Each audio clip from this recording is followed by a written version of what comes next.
Hi, Eric. You're on. Can you hear?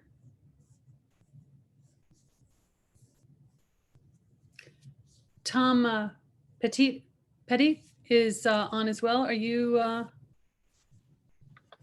there, our chair for the next session? Yeah, I'm here. I'm just getting my video set up and going. Oh, terrific. Okay. Did you have any questions for us about the chairing? Because I know you've seen it done a few times now. So. Yeah, I think I'm okay. It was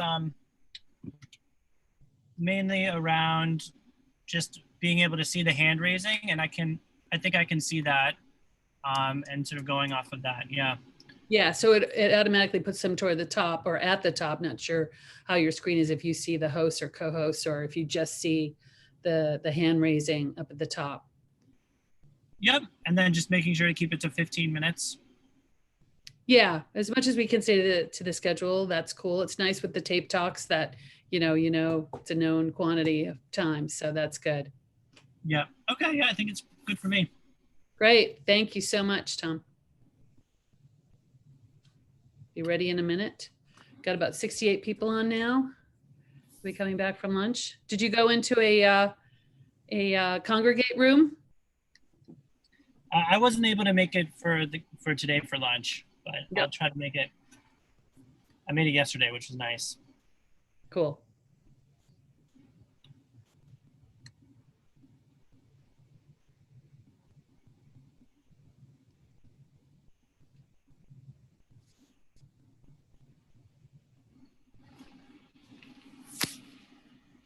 And Isa will start us off, I believe.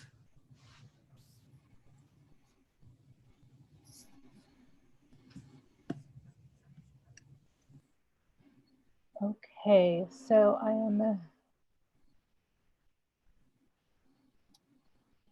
am Sarah. So right now we're getting queries about people who can't join, who are being asked for a password. Should we wait for them? There should be no password requirement, so maybe log off and try logging back on, and we can wait an additional minute. Yes, yeah, I think that's a good idea. We don't want to miss anyone. Okay, I'm on, but I couldn't get my my earpods to work. So sorry for joining late. Well, or my audio joining late. I missed what you said, Isa. We're having some Zoom problems where some participants are being asked for a password to join. And so we're allowing for a little bit more time for people to try to log on. That's weird. Okay. Unfortunately, it's still converting the recording from, I think that's part of the problem, is converting the recording of this morning. It takes forever, and I'm only at 12%. Okay, so let's give it a little bit more time. I'm going to try to connect my earbuds one more time.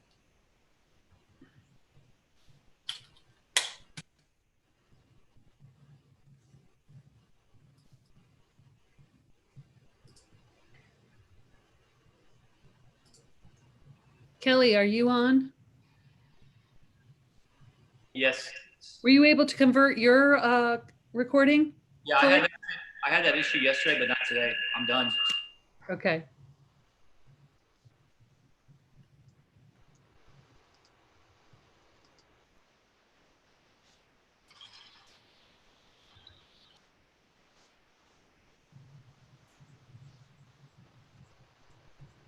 If you've just logged on, welcome.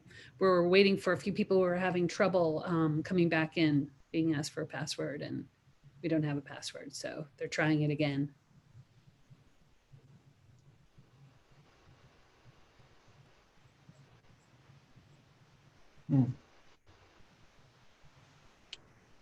I don't know what's going on.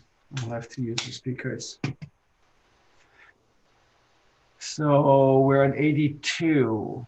I saw that people were actively using the congregate table. Should I warn them that we're about to start? Yeah. There's one more person left there, so that's good. So let's wait another minute here till 2:23. And then we'll get get started.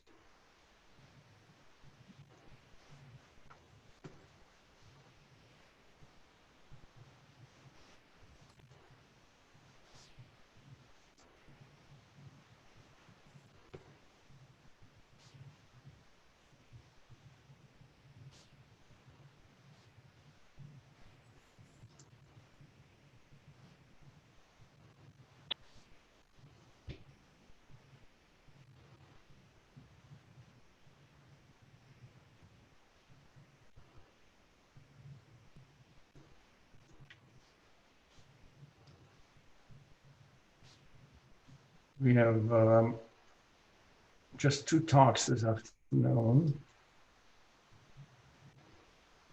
And I am looking, I'm lost in Windows here. I'm looking for the agenda, which I have. Yeah. I guess.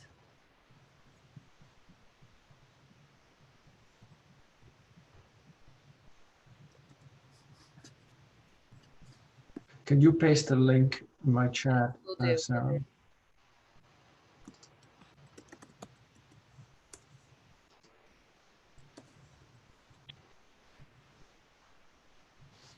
Thank you. Okay. Well, sorry for the little glitch there, and so I don't know if the sound is okay with the microphone in my monitor. But welcome back. I needed a break. I hope you had a good break as well. And I'm glad we're ending early today because I need to. I'm changing my talk for tomorrow based on the talks we had this morning, and thinking maybe I can even do a little demonstration of a 2-stage group exam. I think that experiencing it is really an eye-opening experience. That's how I got hooked on 2-stage exams. In fact, I haven't looked back anymore since I started doing that. So welcome back, and thank you for joining me for session 6. Our chair is this morning's speaker, Tom Petit from Somerville High School. Tom, I'm handing it over to you. Great. So yeah, I'm excited to introduce the next speakers for a session on equity in high school physics classroom. The first speaker is Marta Stokel. I apologize if I'm pronouncing that incorrectly. And the title of the presentation is Gender Self-Assessment in Classroom Experience. Just welche Pädagogik populären Sie wahrscheinlich?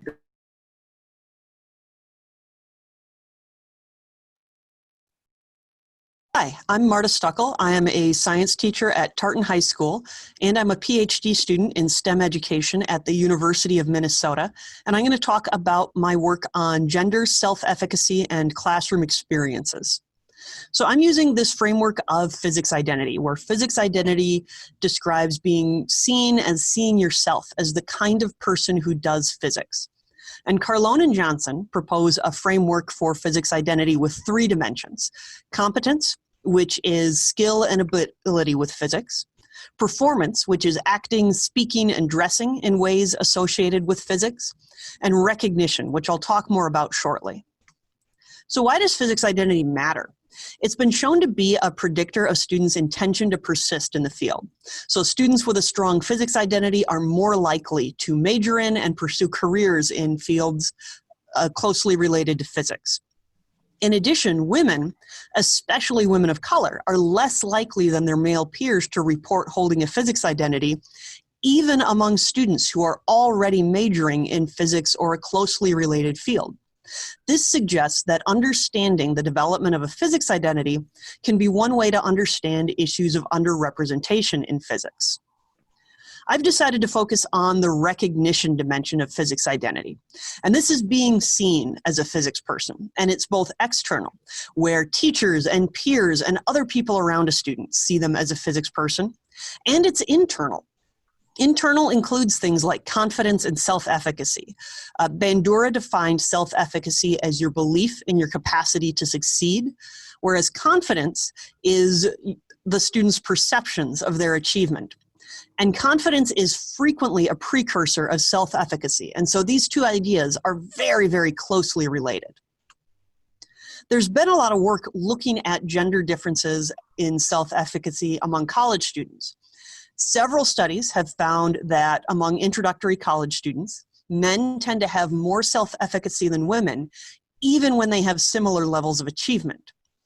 In addition, a few studies have found that students' self-efficacy tends to decline during an intro college physics course, and that women's self-efficacy declines more than men's, which suggests that there's something going on in the classroom that impacts students' beliefs about whether or not they can succeed in physics.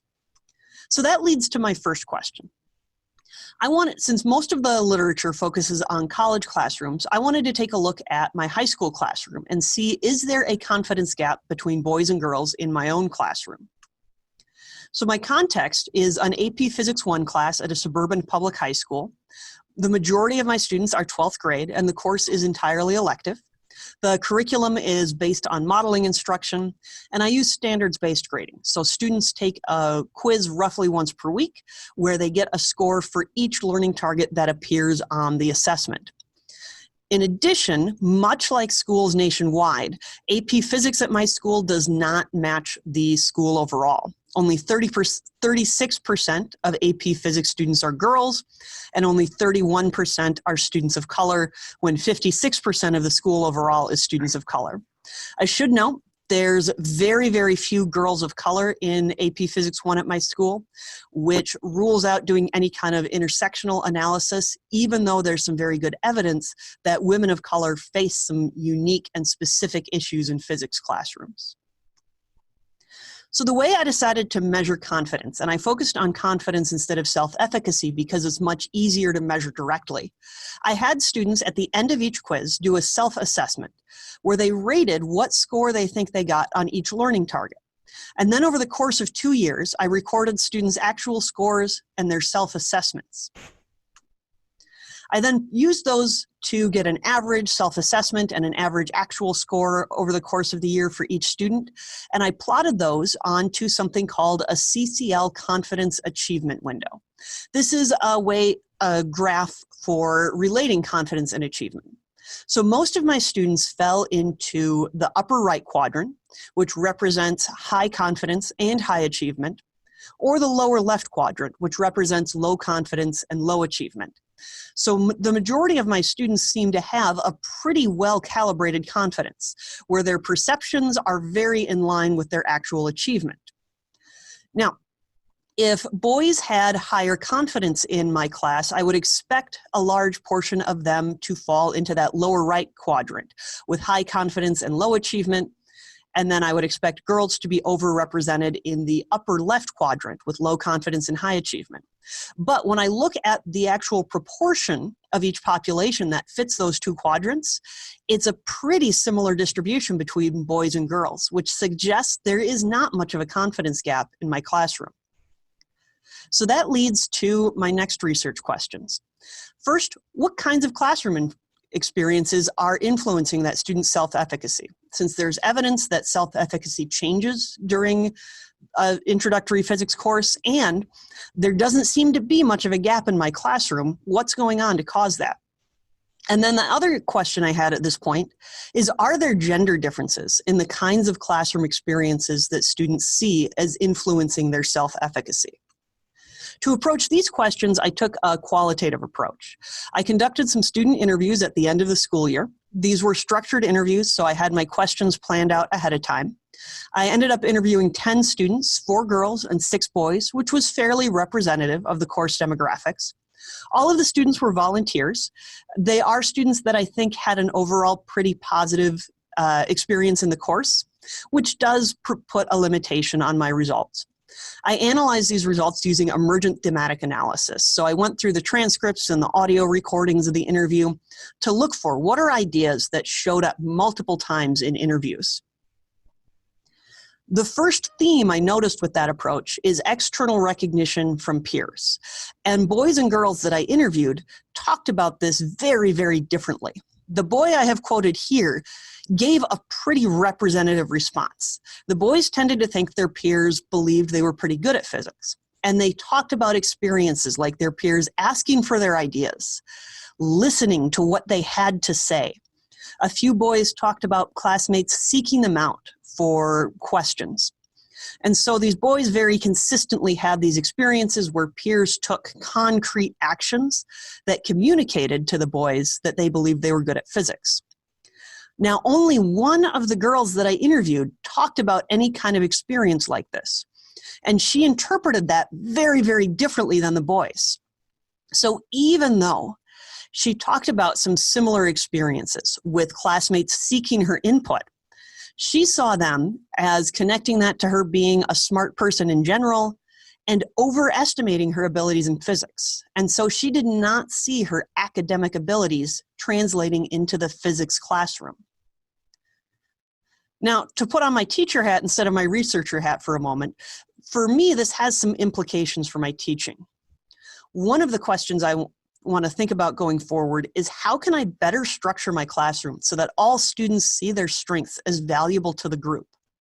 The girl that I quoted on the previous slide is someone that I saw as bringing some very valuable contributions to the class. And so what can I do differently to make sure she recognizes the value of those contributions? I also am thinking about how can I ensure that every student gets positive recognition from peers?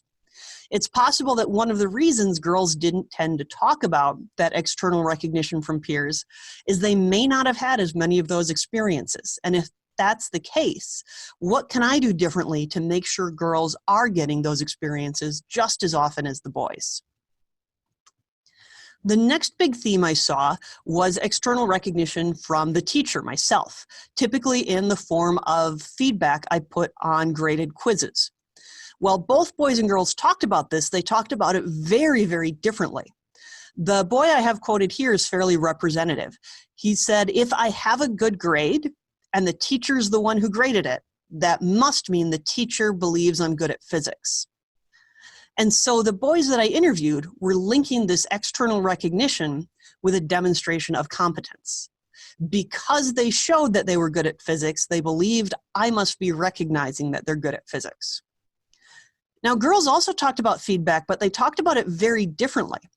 They tended to cite quizzes where they had done poorly as evidence that I believed they're good at physics.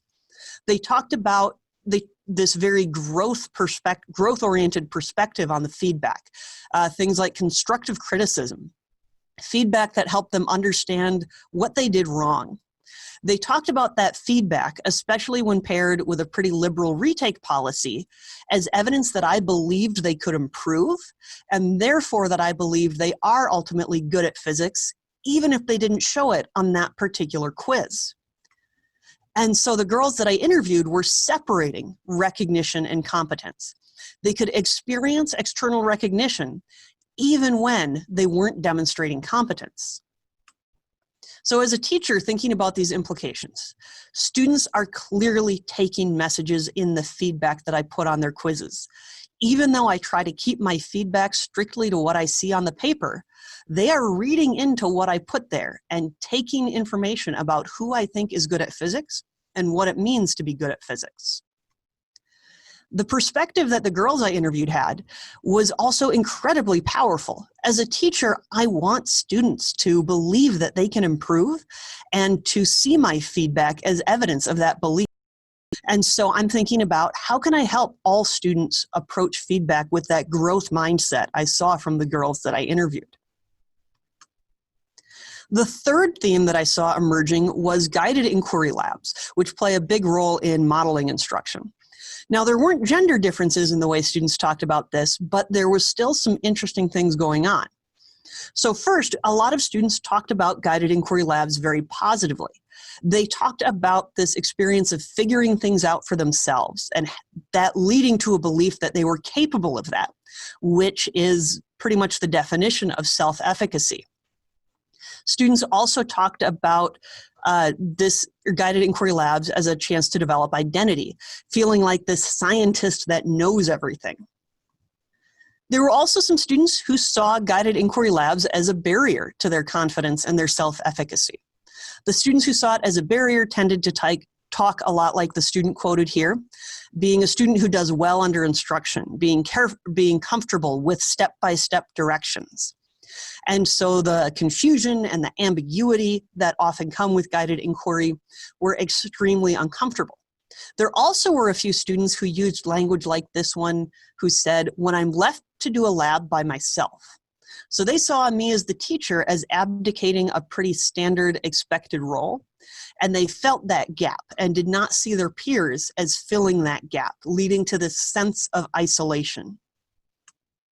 What was really interesting is that several individual students expressed both of these views during a single interview. And so for a single student, guided inquiry labs could both help them build confidence and therefore self-efficacy, and those same labs could get in the way. So as a teacher, the big implications I see is first that guided inquiry labs are playing an important role in the classroom, not just for students' self-efficacy, but for a more general science identity. But it's important to think about, how can I normalize confusion and ambiguity to minimize the negative impacts on students' confidence and self-efficacy? I also want to think about, how can I do a better job of structuring group work to ensure that students feel supported even when I'm not playing a role that they expect me to? So my final thoughts, my big takeaways from this work so far. It's clear from the student interviews in particular that external recognition influences self-efficacy and internal recognition in general. And so making sure that every student has experiences where someone else sees them as good at physics and sees the value in their contributions can be a really powerful way to help more students develop a physics identity. It's also clear that what happens in the classroom sends clear messages to students about who is good at physics and what it means to be good at physics. And if I want all of my students to see themselves as potentially good at physics, I need to pay close attention to those messages and be very, very clear that everyone is bringing something of value. So again, my name is Marta Stuckel. Please feel free to contact me to continue the conversation.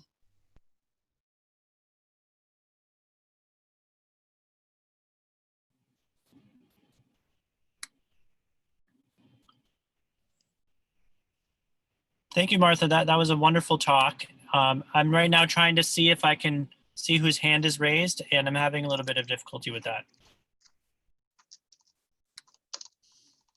If you want, I can help you with that, Tom, while you figure it out. I see Terry having a hand up and no one else right now. So Terry, why don't you please kick off? And anybody else, raise your hand if you want to get in the queue for asking questions. Hey there, Marta. Glad I met you earlier today. I was wondering if you felt that there was any difference if you had groups that were all boys or all girls, or if you fiddled with that at all.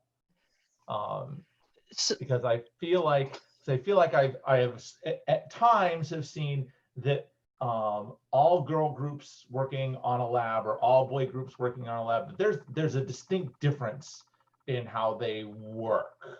I'm not sure that one of them is better than the other, but there's definitely a difference in the way that they interact. And there is definitely a lot of literature that backs it up. Gina Weisselman has done some looking at that at the middle school level in physical science classrooms. I haven't had a chance yet to really dig into lab group interactions from a research perspective. What I do as a teacher is I tend to do random groups that typically don't last more than a day or two. And so we're constantly shuffling. Students really like that. They get a chance to build relationships with a lot of different students in the class, but that does then make it hard to do single gender groups. One of the reasons I haven't done a lot of single gender groups in AP Physics is with the way our scheduling works out, I often have one section that's really small Like this year, my earlier section was 11 kids, whereas my other one was 35. In the section of 11 kids, I only had 3 girls. And so if I did single gender groups, it would just be those 3 girls stuck with each other all the time. Right. I did notice that when they had a choice of groups, the girls I tend to see single gender groups form when kids are choosing their own groups. So that's definitely something I want to dig more into. Thanks. Great. So Natalie Powers is next. Hi, Marta. Thank you so much. I was wondering if you've ever had any experience doing any sort of like values assessment or values exercise with your students. I've personally tried it once, and from what I've read in the research, it can do a lot in terms of like stereotype threat and helping students that tend to fall victim to that. And I was just wondering if you've had any experience with it. Yeah, so this year in the regular physics course, actually based on the Claude Steele book that someone mentioned in the chat, as a way to address stereotype threat, so in regular physics, we have students complete some kind of reflection almost once a week. And one of the reflections we started putting into our rotation was for students to identify a strength that's important to them. And then the next question was to talk about why that strength was important to them. And then we had a question about how they used that strength in the physics classroom recently. As a teacher, I really found it fascinating to read those. And it was sometimes kind of fun to see the things that kids started to recognize as a strength that they were bringing into a classroom. Kids would start to recognize that asking questions could be a strength of theirs. One kid asked me, can I put down coming up with crazy ideas for how to do the lab as my strength this week? And that was awesome to see students recognizing some of that, or some of those values that they were bringing to the classroom. Great, thank you. Thanks. The next up is Drew Rosen. Hi, thank you so much for your talk. First off, I guess I just wanted to ask if you published any of this already or so far, or is that, I mean, I'm doing my PhD thesis right now, some presentations or things tonight, so. Not yet. I'm actually working on a paper on this work this summer and hoping to get it off for a journal to review in August or September. Oh yeah, no, I mean, I get that.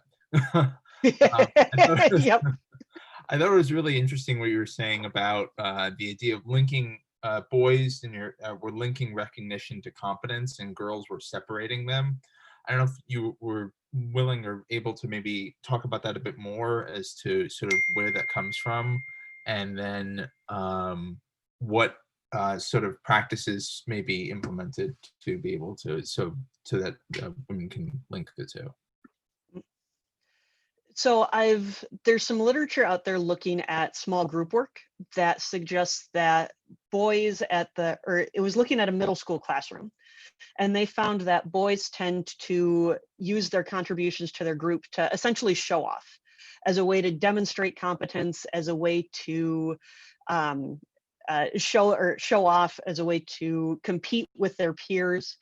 And so I wonder if there's something going on where boys are encouraged to really value those kinds of things. And if they're really valuing demonstrating competence and competing with their peers, then I could imagine that translating into how they look at assessment and tending to want to focus on the assessments where they did well. The girls in that study were much more interested in trying to develop an understanding. And I think that perspective of trying to develop an understanding would contribute to taking a more growth-oriented approach to the feedback. Now, how you foster those two different perspectives, I wish I had the answer to that, because I'd certainly love to encourage all of my students to have that latter perspective. Okay, thank you. I am interested in some of that literature, so I might just reach out to you and message you or something about that. So thanks. Oh, absolutely. I'd be happy to send you like my references section. Next up for questions is Miliana.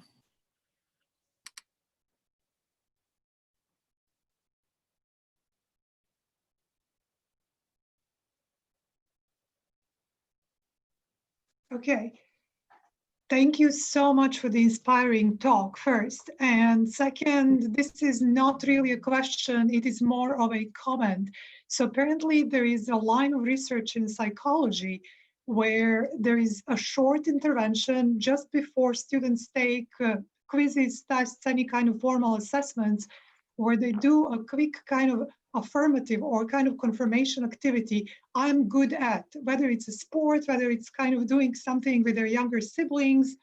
So they have the opportunity to kind of put in their heads that they're good at something. And they said that those kinds of things actually significantly build self-confidence. And with these activities or small short interventions before the academic assessment, they tend to do better. So I think just the kind of comment in case that you're interested in doing research maybe in that area would be really interesting to see whether this would actually help with physics identity, and especially genders like female students and minorities in STEM or these fields that are predominantly mainstream and male dominated. Just a comment. Thank you so much. Inspiring talk. Thank you. Al Marie is up next. Thank you, Martha. It was an inspiring talk. Just a quick thing from a non-teacher teaching perspective. There's a lot of things that you can figure out, but this equity and building equity in my classroom, I'm going to admit I'm lost. This is really the point where I need help. I've seen, for example, that, and I alluded to it yesterday in my talk already, that in the force concept inventory, giving them that quiz or that test, a day later, I had 60 of the kids that dropped out, 60% of them were girls. And they were all coming and saying, I can't do this. This is too difficult. And the more I'm saying, but give me a chance to build you up to that point, the more they say, I cannot risk this because my GPA is going to drop.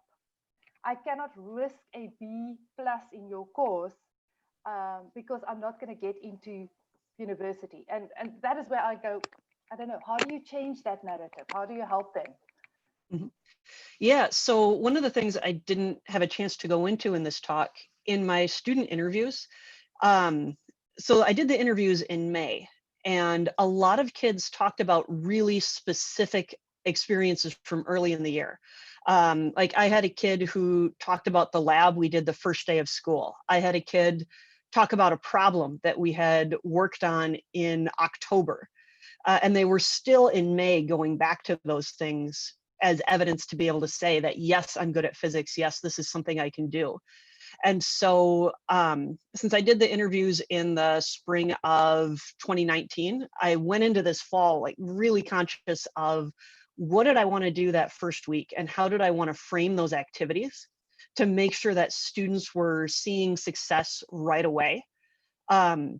And so I give the FCI at the start of the school year as well. I waited until the end of that first week to do it so that students could get hands-on, they could use materials, they could be successful at figuring out some concepts from a lab before they were asked to do this test that, to be frank, I expect them to do really poorly on in the fall because they haven't learned physics yet. I also was really conscious about setting up the FCI as, you know, this is something that even a lot of students who've completed a first-year college course don't get very high scores on. And this is stuff that you haven't learned about yet. So I'm not worried about your scores. I want to see, what do you know so far? What ideas do you have so that we can build on those ideas and help you to improve this year? And I think that framing helped kids keep from freaking out when they took the FCI. And yeah, there were some really tough questions.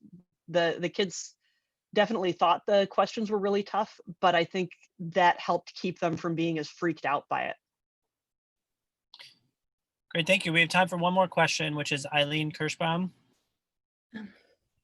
Hi, yes, excellent presentation. I was just wondering, like, if at the beginning of the year, I find with the girls, which I have very few, they tend to, in lab groups, always start taking the role of data collector, you know, making the charts. They're always the ones that go right away and like, okay, I'm the one making the chart.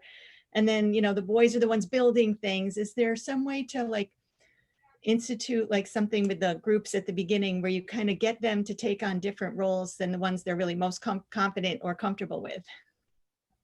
Yeah, that is a super common phenomenon. I see it in my classroom. I think Frank Noscasi mentioned the paper titled Hermione and the Secretary in the chat.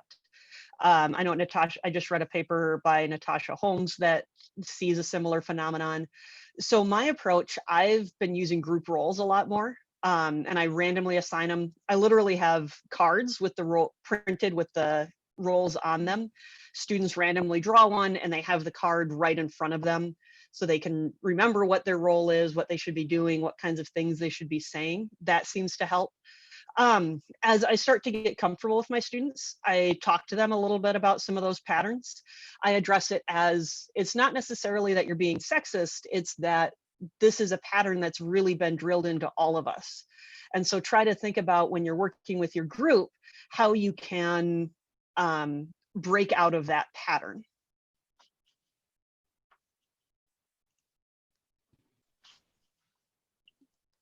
Great, thank you so much. I think we'll take a couple minutes to introduce and transition to the next speaker, who is Jolene Johnson, who's going to talk about strategies to support English language learners in high school physics.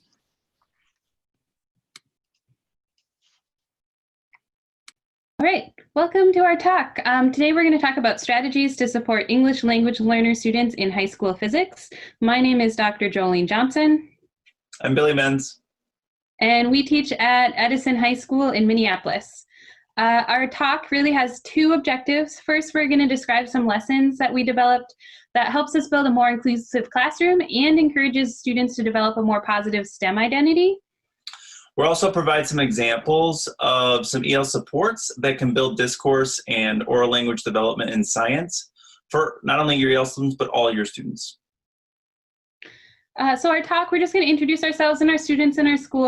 We'll give you some ideas of some best practices for EL instruction, and then we will outline those key components of our classroom, including something called My STEM Story, the careers unit, the diversity unit, and then some physics content curriculum that is based on NGSS and modeling curriculum.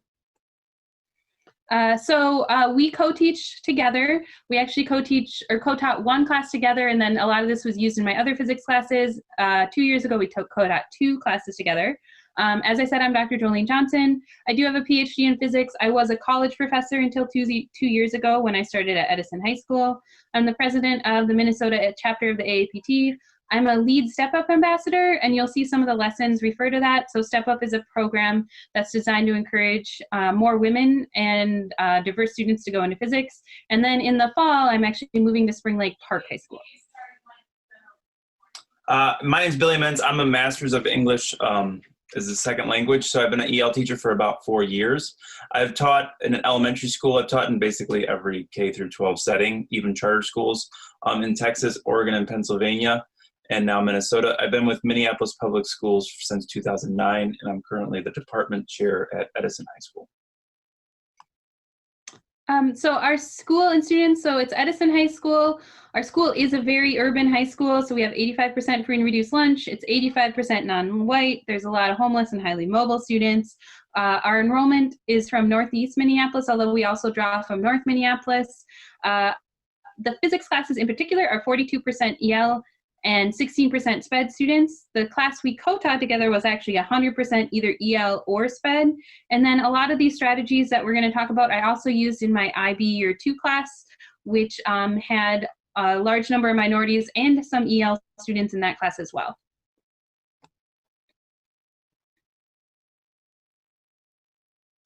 Hi. So in our school, we do what I like to call empathetic grading, but it's also based on the IB diploma program. So 4 is proficient. So we're trying to get those students to that 4 level to have proficiency in the content. It makes it very challenging to get to a 6 through an 8, which is a level, but it also makes it more approachable and ideal for EL students to achieve a 2 or a 3 on things as they're reaching that proficiency level. We also offer retakes for tests. So when that's part of the process of learning. So when a student takes a test and they might not get the score that they want, if they haven't met proficiency, they can have up to 2 different retakes on those tests.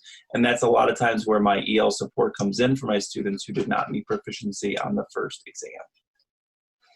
And then we also emphasize in the class, we have a homework policy. There's 15 minutes of homework every day. It's graded on effort.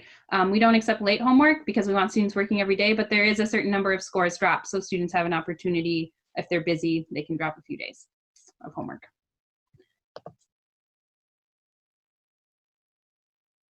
So I want everybody to know that you are a language teacher. Even though you teach in physics or you teach in the sciences, you are a language teacher. And the Common Core strategy, the Common Core standards and the NGSS standards really speak to a lot of language development. This graphic shows how they're all kind of related. And when we're getting ELs to do things with language, then we're actually supporting all of our students.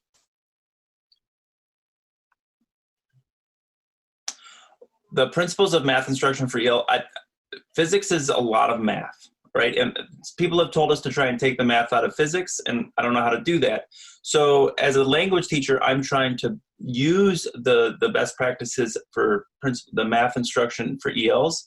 And the Understanding Language Group, which is out of Stanford University, has come up with some principles that really help guide us, that we're focusing on reasoning and not the accuracy, that there is complex language involved in science instruction and math instruction that we have to help build students up to. And the principle number 4 is really important and sometimes gets glossed over, is we really need to recognize and treat that every day like their home language and also their home experiences for ELs as assets for the classroom, not deficiencies. All right, so here's the part where we'll talk about a couple of the units we developed. So the first thing we do in the first 2 weeks of classes is we do something called My STEM Story. Basically, this is a chance for students to tell us about their experiences in STEM, be them good or bad. It's a 2-day experience, so the students on day 1 kind of write down some ideas and share ideas with other students. They're really trying to answer some of these questions you see on your screen right now. So for instance, what is your experience with STEM? Do you want to become a scientist? Why or why not? And this gets at there's STEM identities. And usually what we find is that a lot of students in our high school do not have good STEM identities, and they really don't feel like they belong in physics or STEM for one reason or another. This is an example of where we can bring in that community or the family structure. So kids will think about only their science experiences at school. They think of them very limited when we want to try and push them to see where their science experiences or math experiences are outside of the classroom. So that's where I come in and try and help support them with that. Yeah, and this graphic organizer really helps them see where STEM might show up and gives them a chance to write some ideas down. So the next unit that we're going to talk about is the Careers in Physics unit. This is part of the Step Up curriculum, which I put the link at the top. This is an APS, AAPT, NSF funded program that encourages women and minorities to go into physics. The overall goal of this unit is to allow students to learn about a wide variety of physics-related careers and then allow them to see themselves as physicists. For many of them, that's the first time that they've ever thought about even being in STEM at all. The unit takes about 4 days, typically in early October. You can see a lot of lesson components there. The things that are highlighted are some of the things that are EL friendly or that we've noted or that we've put in to help the EL students. The key components is we have the students explore different careers. They put up some Post-it notes about what they think physicists do at the start of the lesson and then at the end of the lesson, so we can see their growth there. And then we have them write their own career profile that explores them being physicists. So here's an example of what it looks like before on the top. So you can see at the start of the lesson, pretty much they think that physicists become physics teachers or maybe engineers and do research. By the end of the lesson, they have a much wider variety of career options. Especially interesting as they see a lot more physicists in medicine and health and business, both of which are areas that our students are very interested in. And so then they can see that physics might help them with that. And then here's some examples of that career profile that we have the students write. So again, it could be any career that they can tie to physics. One student here wrote about pediatric oncology, physician assistant. Another student wrote about structural engineering. We also have students write about such wide variety of things such as nature photographer. So there's a huge variety of things that students choose to write about. And then the next unit is the diversity in physics unit. Again, this is part of the Step Up unit, and then I've expanded it to add more about racial diversity. So the goal of the unit, we first explore statistics about diversity in physics, so we understand that there is a lack of diversity in physics, and then we develop ideas of why this is and what could be done to address this problem. This unit is about 2 weeks long, so we won't have a chance to go through all the components. You can see some of the key ones here. But we talk about some statistics around underrepresented minorities in physics and women. We read some articles, and then at the end we have them write an essay about diversity using their class experiences and their personal experiences to explore what could be done to address this lack of diversity. So we use graphs and images a lot in our classroom because it's accessible for students and we can gain a lot of thinking. So this graph was particularly interesting because you could make a lot of claims from it and add a lot of color. So students were able to identify and make key observations. One strategy we used, and this is a discourse strategy, so we're going to move to the next slide. But if you can tell, the different lines on that graph really indicate and allow for students to make observations. So a lot of times students will not observe the simple things when that's really where they're going to make those claims. So as a language teacher, and yes, I'm calling you language teachers, you're trying to encourage discourse in your classroom. And something like a we notice, we wonder, we claim strategy helps do that in a whole group instruction.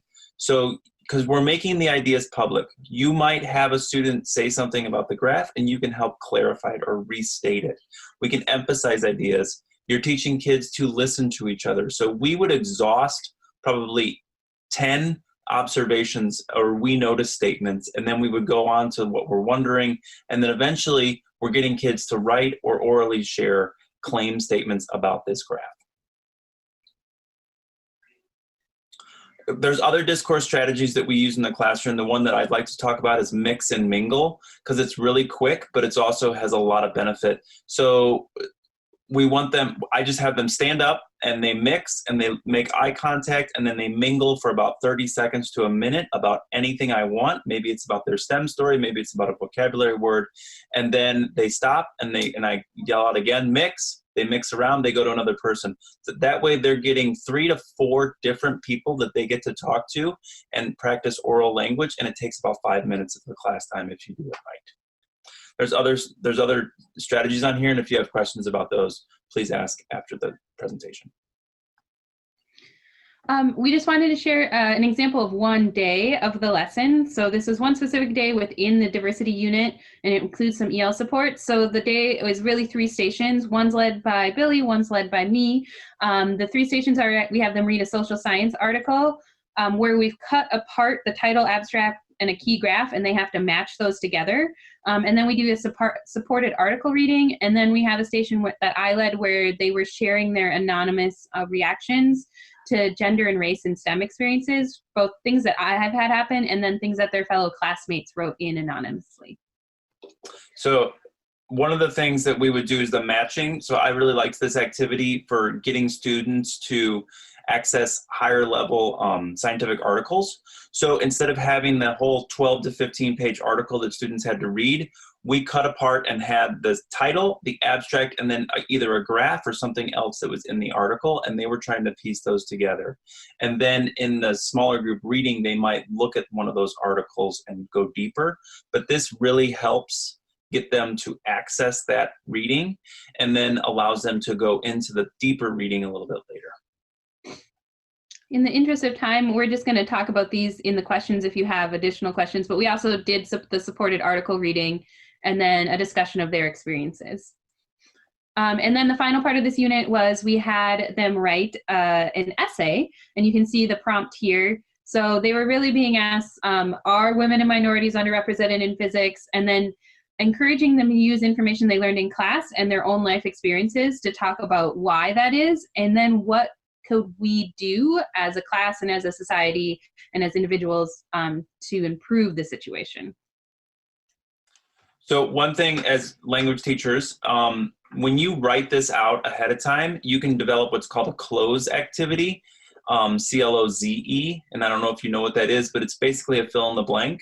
So a lot of times for ELs, especially lower level ELs, you want to create what's an ideal response and then break it up and pull stuff out that they can then fill in. Students sometimes can just do a clear outline. It allows for them to sort of meet the different levels of proficiency in physics with their current level in EL, which could be level 2s or a lot lower than level 3s, level 4s, but we want to have that accessible to all students. And then the last unit we'll quick talk about is the physics content that we are trying to address. So we're going to use kinematics as an example. So all of this is based on NGSS along with modeling curriculum. The key components of our kinematics unit where they started off the whole unit using a constant velocity car experiment. So the students designed the experiment, took the data, graphed it, and that graph led them to discover the kinematics equation. And then we also worked a lot on describing motion using different representations, so motion diagrams, graphs, written descriptions, equations, and then we had them solving word problems using a complete problem-solving method. We really focus on that there's different ways to represent the same information. So here's an example of what a test might look like on that. So they need to be able to describe motion using words in sentence form. They need to describe the motion using motion diagrams, including adding velocity and acceleration vectors. They need to be able to draw a position versus time graph and a velocity versus time graph and see that they're all really different ways to represent the same information, and that which way you pick to represent that information just depends on what you're trying to get out of it.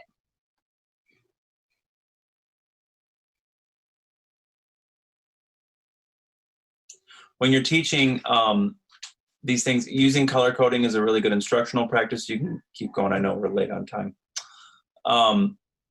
But breaking things up into different chunks is really helpful for EL students. And sometimes the color coding of that is really helpful. Vocabulary, I use Venn diagrams quite a bit.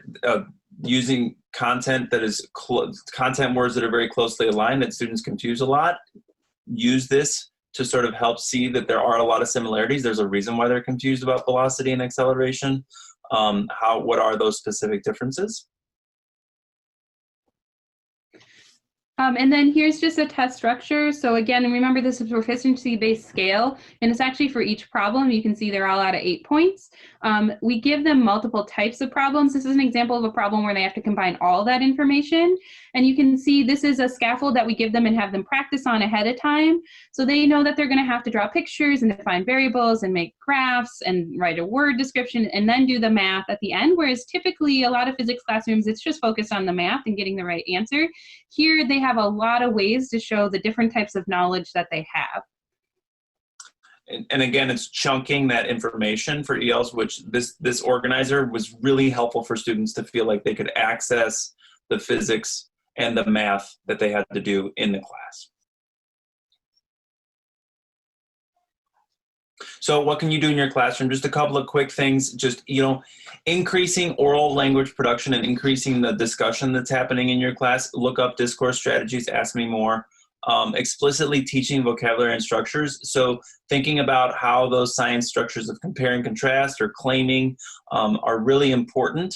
So building that background knowledge when you build, a lot of times students don't have the experiences with science that our native speakers come with, or really our white kids come with. So we have to build that experience for those students, and then just continually increasing those speaking opportunities and looking for a level of accuracy. So not always just looking for perfectly accurate, but where can I pull out something that they have supported here? So, and wait time. In conclusion, and you'll have a chance hopefully to write or to ask a few questions. I know this is all really quick, but we gave you some ideas of the units that we've developed that help us understand our students' background, and it increases the ability of marginalized students to identify with STEM. Particularly important for EL students, but honestly, it's really important for basically all the students, especially in our urban high school setting. So hopefully this will help build a more inclusive classroom, because the EL strategies will help support those EL students, but it will also involve and engage your other native speakers. So Thank you to different funding and other members of our team, and for the conference and funders for the opportunity to speak. Please ask questions.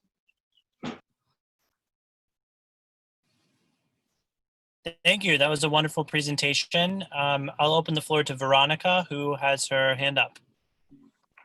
Good afternoon. My question, is it possible to get connected with you all so we can, I would love, you talked about some strategies that was something I haven't seen before, and I think I would love to use it in my classroom. Is there a way to to contact you? I can put my email in the chat, my personal email. Thank you. Yeah, I can do the same as well. And I also really want to advocate too, not all of this is part of Step Up, but if you look now, probably a long time ago, there's a link to Step Up. And so there are some preset lessons that you can just download and use.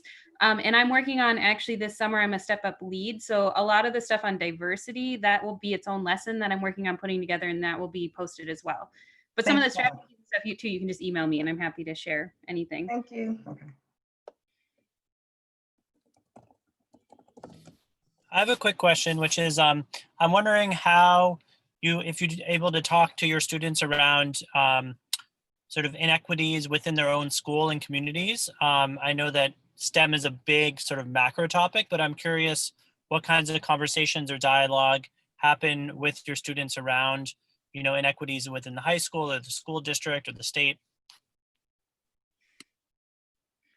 I'll start. You care if I start, Billy? Go ahead. So yes, of course it came up. So like I said, our high school draws from North Minneapolis, and North Minneapolis is majority. It's basically where all the minorities live. Most of the minorities live in Minneapolis. And one of the other things that I do to connect to this unit that we didn't really talk about is there's this documentary called Jim Crow of the North, which is about basically how racist Minneapolis housing policies and the history of racism in Minneapolis has influenced our current situation, which is why we have such unequal access even within the same district. And I have the students actually look at the course catalog for the other high schools and see that there's a huge difference, again, within the same district, and kind of connect, their lived experiences with how they're treated to what's going on at the city level and what's going on at the school district level. Because my goal is that they're empowered to see what's going on so that they realize, maybe the reason they don't really identify as physicists might be because of all these other things that are happening around them and not really their fault. Well, and for me as an EL teacher, in our school, we have IB, we don't have AP, we have IB. And some kids take IB and some kids don't. And it's a big inequity that comes up for students. As an EL teacher, I feel like most of my job is advocating for my students and making sure they have access to those higher level classes. So physics is a higher level class by itself, but also those inequities come up in conversation quite a bit. And students, we have to be receptive to those. Thank you. The next person is Greg Morrison. Hi, thanks so much for such a great talk, and it seems like really great work. I was wondering, do you feel that you've been successful sort of disseminating this idea to minority, historically underrepresented or underserved schools? And what strategies did you find were successful in sort of building bridges to these communities? I can speak to that really quick. I felt like one of the biggest strategies that really helped was Dr. Johnson sharing her story as a female in physics. That was really powerful for a lot of the students. And as far as disseminating it to other schools, no, we have not yet.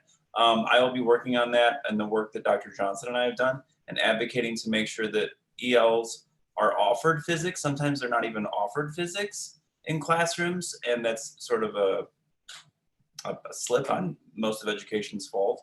But what we're trying to do is, I think that the most successful thing is when we can present and show them and change their identity, kind of like what Marta was talking about. Kids come into the classroom, especially EL kids, with an identity that they're not physicists, that they don't have any connection to physics. And when they see that they can, through some of the lessons that Dr. Johnson presented, it really turns the tide for them. And by the end of the year, they believe they can do it. Of course, sometimes that's a little bit too late. We're trying to make it so that it's a little earlier.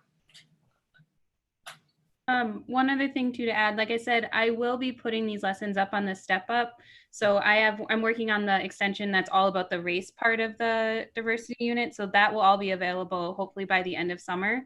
And you can also sign up. There's Step Up ambassadors who can come do training. So if your district wants training, there's 50 ambassadors around the country who will come do it. That's part of what we're paid to do. So I'd recommend you look it up. And then as far as disseminating this to other schools, I would say it's been very difficult. So even within the same school district, I was leading the physics curriculum development for NGSS. We're getting new standards.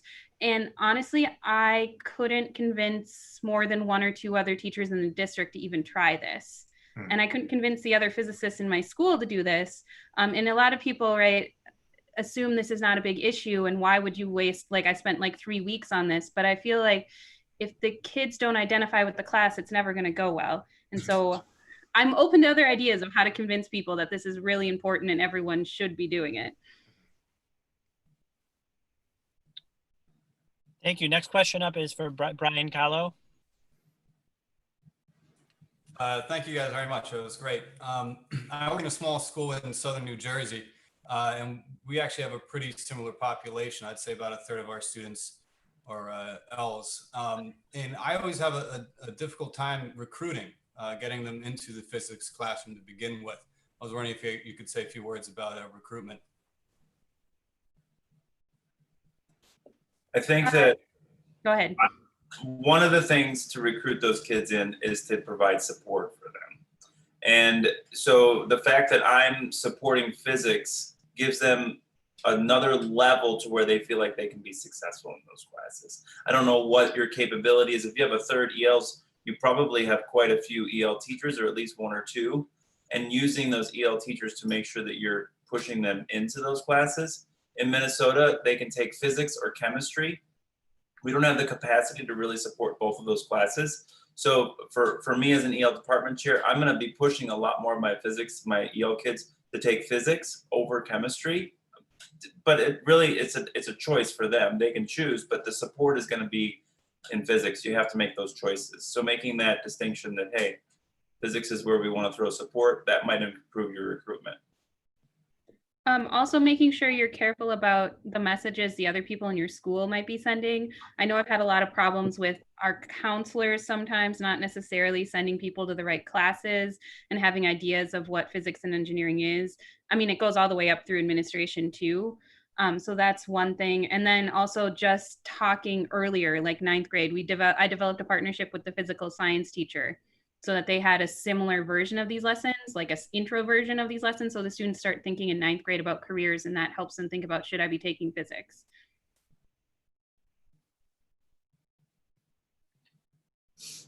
Thank you. I don't see any other hands raised. I'll get to Holly in 1 minute. One final point from one observation from both sessions is this was entitled Equity in the Physics Classroom. And a lot of what I heard is also about identity in the physics classroom. So how students' identity as an English language learner, as someone who's not American, as someone who is a woman, as someone who is a minority, how those identities are really the backbone of the student's ability to learn and absorb and be motivated to achieve, and to really take seriously the students' identities in terms of language and culture, and that's a really integral part of our jobs too. So that's my summation of the sessions, and I learned a lot. Thank you. I will leave it to Holly to ask the last question. Well, we might not have time, and this feels a little off topic, but I was wondering if you have time, could you talk briefly about your about your methods for discourse encouragement? Oh, if we can go back to that slide, maybe I could get. So they're just quick ways for kids to kind of to encourage a discourse in your classroom. So putting your 2 cents in, you have them in a small group, they each get 2 pennies. And then once you've put your 2 cents in, other people at the table have to talk. Okay, so something simple like that. What do you think is encouraging your students that when they are in a small group, or even if they're in a large group, to after they're done speaking, to say, what do you think, Jolene? Instead of just like expecting somebody else to fill that space. A lot of times, especially EL kids or kids who are quiet, need that invitation to speak. The triangle talk is something that's just has three different corners where you just flip it around. Like there might be a reader, there might be a summarizer. Sort of a lot of these things come from elementary school background, but they work at the high school level. And to sum up what the previous speaker said, it's been really fascinating to be an EL teacher in a physics classroom, which is mostly a 12th grade class, and also have taught kindergarten and first grade and second grade over the years. Because a lot of the things that what you guys are fighting against is a long-term identity crisis for students. That they have never been told that they're learning physics. They've never been told that they're learning algebra, even when they're in first grade. So they already have these fears associated, especially, young people of color, young kids who come in a little bit behind when they're in kindergarten. So you all are battling something that is 11 years in the making before you even see these kids. And to break those things down, that's why Dr. Johnson and her lessons about equity and like really trying to examine this helps those kids identify those. There can be backlash. Like people can think, oh, that's racist. And then like you have to be able to sort of manage that discussion because you might be the target. So it's really important for you all to kind of realize that you're battling a long-term thing that's real, that happens throughout their educational process. But we have to be strong and educate and advocate for those students of color and those EL students who really deserve to take physics. They deserve it.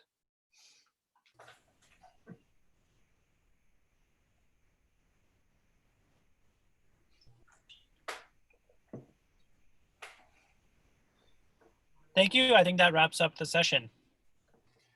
Thank you, Tom, for managing the session. Thank you to all the presenters today. It was a fabulous day, and I loved hearing your perspectives. And I would like to especially thank also everybody who joined today. And I hope to see you tomorrow we start at 10 again. I don't know if there are any organizational announcements, Sarah.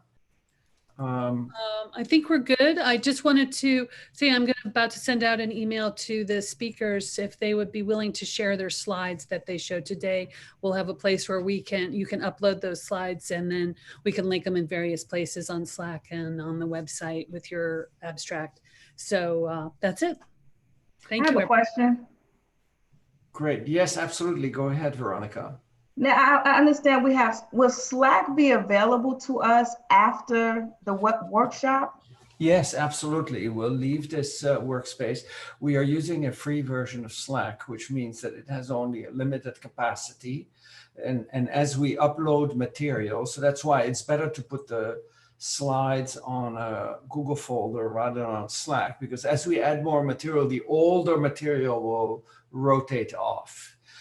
We're planning on starting a real network with a real Slack. So once we get that off the ground, we'll transition to a paid version of Slack. But whatever is there, right now the usage is still pretty light. I mean, it's heavy for what we're doing here, but we're not uploading many files.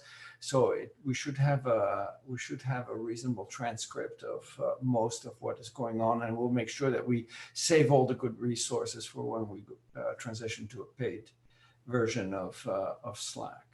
Thank you for asking that clarification, Veronica. But yes, it will remain available. This is what will keep us connected once this is all over, and once we close the Zoom sessions.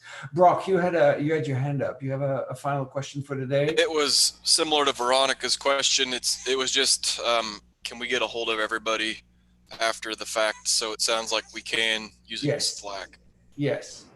And as we transition, we'll make sure that the users of Slack transition to it. It's a great way of remaining. I use it actually with my remote class too. Zoom was a way to connecting whenever we were synchronously there at the same time online, and Slack was a way of connecting with my students continuously. And in fact, it was much more effective than email or text or whatever. I found it very useful in an educational setting too. Marcy, you get the last word. Okay, finally, Sarah, will you save this chat from the Zoom chat because most people were using the Zoom and post it in Slack? I just asked Sarah exactly the same question. Yeah, I see 457 in the chat there. So it's quite an extensive chat today. So yeah, and yesterday as well. Great.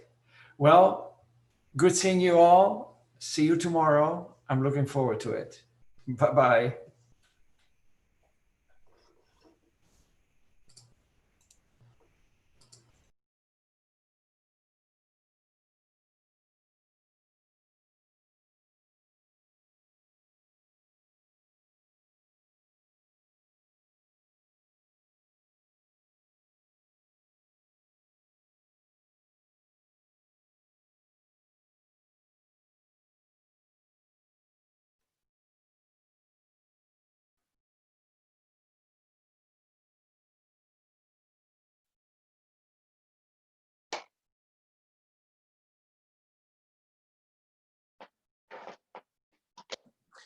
Sarah, can I ask you a question real quick? Sure. Yeah. I typed it into the message, but I was wondering if Congregate was a tool that we can use after this as well. Is it something free? So let me elaborate on that. Eric's on, so he'll let knows me elaborate much on more about that. So I don't know. It's a sort of tool under development. It was Harvard students, a number of Harvard students, when they were chased off campus in March, felt that they wanted to have a way of connecting with each other and also a more efficient way of having office hours with teaching staff, where different teaching assistants could man different tables to discuss different problems on a problem set, for example. So they concocted this together, but I think there are certain costs associated with running the platform. In particular, the video engine is one that they pay for because they didn't develop it. So I don't know exactly what the plan will be. Sarah and I are in touch with one of the developers, and maybe we can actually ask them, and maybe we can tell them that a number of our participants are interested in possibly using that. I'm certainly considering using it in my class, so I'm just as curious as you are. I'm sorry, I'd missed that question in the chat. There's just too much going on. See you all tomorrow. Eric, do you want to stay on and chat with Isa? And should we have a wrap up, or I see Kristan's on now. I was just messaging you that I have to get ready to host a short course. That's right.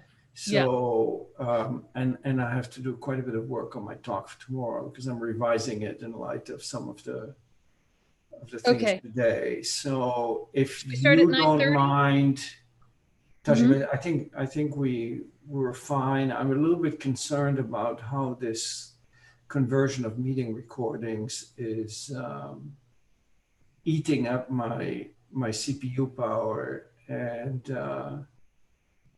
making my computer sometimes freeze up. Yeah. So I'm a little bit Kelly worried. did say he was successful in converting it today. It's still converting this morning's, and I haven't even started converting this afternoon. So yeah, I've had that problem before. You can try to lower the quality of the video a little bit, and that'll decrease the size of the file. That might be a setting that you have available. Are you using a program like Camtasia to convert it, or just? No, we're actually using Zoom itself. Yeah, do you have like a screencasting file, a screencast or Camtasia? Because I can import like the Zoom clips into Camtasia, and then you can control the size of the file output. Yeah. I'm not really good at it. I actually had a consultant help me with that stuff, so I know it can be time consuming. I'm just following the directions of our videographer. So yeah. Sometimes like the file sizes, especially with a lot of different people in the screen, that makes a bigger file size than with just a PowerPoint or something. So I can definitely hear you on that. I got a whole bunch of registrations on my site, so thank you so much for that. That's basically great. my only evidence I have to NSF, because I abandoned the cost issue. So they're looking at like a return on investment. So I'm gonna say these outcomes are return on investment. So well, outcome-based Michael, learning, kind of. Michael, I'm delighted to hear that. That's Thank great. you. Good. I'm really going to excited sign about this off conference. Thank you. and get ready for my other. I'll Zoom. leave as well. Good luck with that, Eric. See you in the Thank morning you. at 9:30. I'll check after I'm done with that short course. I will check in on Slack with you. I mean, Okay. I'll check in on what you put in the staff channel. Yeah. Okay. I'll put Great. anything in there. Okay, terrific. All right. Good luck with it. Bye-bye. Bye bye.